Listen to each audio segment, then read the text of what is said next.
Frisco, Texas, home of the Dallas Cowboys. I don't mind. Give him the mic. Hey, look, hey, listen. He with Vergil Ortiz Jr. just improved 18-0, 18 knockouts. This is the first time that he's gone past 7th round with the 8-round knockout, dropping his opponent 4-time. The Mean Machine, Egidijus Kavaliauskas, 2-time Olympian. Break down Vergil Ortiz's performance. Look, we just had a talk with Vergil Ortiz, and the pride of this young man, this young future champion, won't let him admit that he was hurt. He was rocked tonight, but you gotta love the fact that he says, "Nah, I wasn't hurt. I need to watch the fight again," because that's just the mentality and the stubbornness of a fighter. But that fight right there just made him a lot more dangerous, and it showed that he's mature enough to know how to handle when getting hurt, when getting rocked. He went back to the simplest thing, the jab. What did he do? He ended up knocking out the guy with a jab, a power jab to the belly. The jab is the most important punch in boxing, and this fight displayed and gave you all the reasons why every young fighter, like Vergil and others, should understand that the jab, like he just did, that's what got him out of trouble, and that's what got the knockout. So going into this fight, what did you, as far as want to see from Vergil? I mean, again, you've seen a lot of his fights. Obviously, you've been commentating ringside. He's improving each and every time. A lot of these fighters don't want to fight him. He is one of the most avoided fighters in all of boxing. I wanted to see him get past the 7th round. I wanted to see how he was going to react to going to the second half of the fight. I actually wanted to see him get hurt.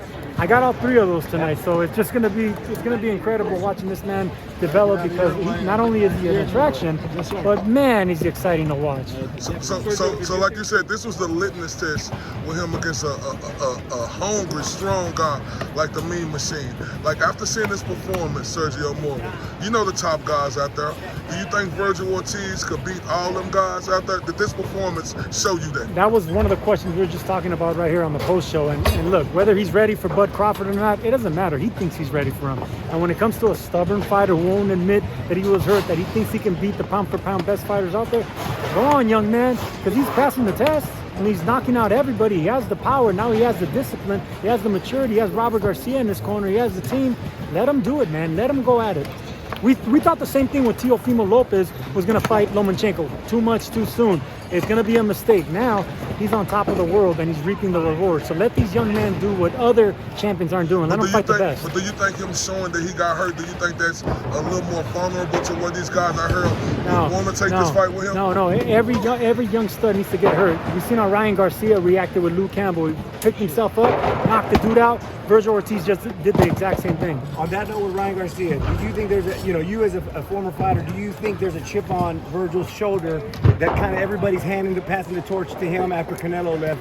Do you think that motivates Vergil to be the face of Golden Boy? I think Vergil Ortiz he fights like with a chip in his shoulder, but he doesn't have that jealousy to him. It's like, nah, it'll come when I deserve it. I'm gonna make these fans appreciate me.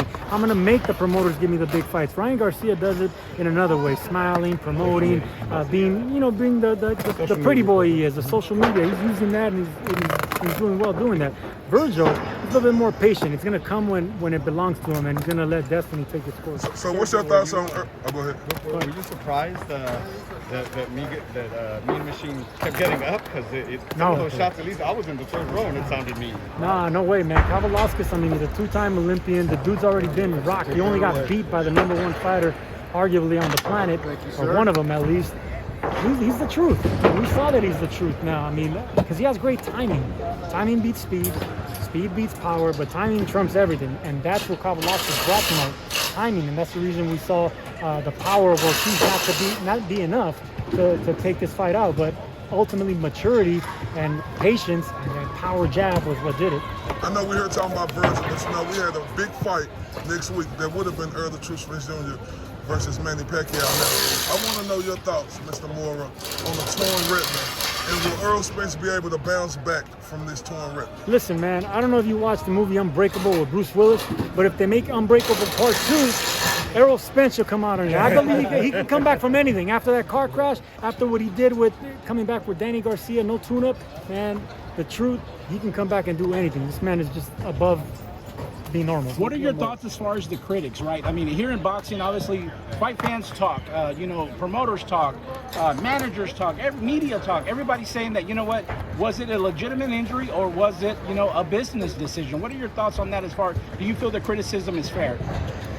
That's what critics are supposed to do, and that's why, you know, there's you know, these fighters, these pundits, where they sometimes do that just to get attention. They sometimes just do that to have a show, to be the bad guy, it's bullshit, and it's critics, it's pundits, but that's what people like to watch sometimes. They like the bad guy, they like the good guy arguing, and it just throws it up in the air, and people want to listen and believe that bullshit, great. But you don't fake stuff like that. But when you agree that Errol Spence making the most money that he was supposed to make in his career, he wouldn't be making up an injury to the fans or to the boxing public? Man, first of all, you don't make up an injury like that. And second of all, when you have a chance to face a living legend like Manny Pacquiao, have that name on your resume, in a fight that you're going to be favored and you're pretty much going to be bigger and stronger, why not take that opportunity and get that legend on your list? There's no way he got out of that fight. Not only the money, but the fact that it's Manny fucking Pacquiao that you're gonna fight.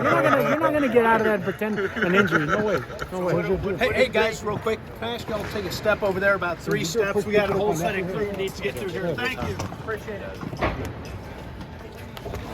Shout out to you, Sergio Mora. I'm here on TBA Spit Bucket, FightSaga.com. Thank you, sir. Thanks. Thank you, brother. All right, Appreciate guys. you. Pleasure meeting you, Sergio.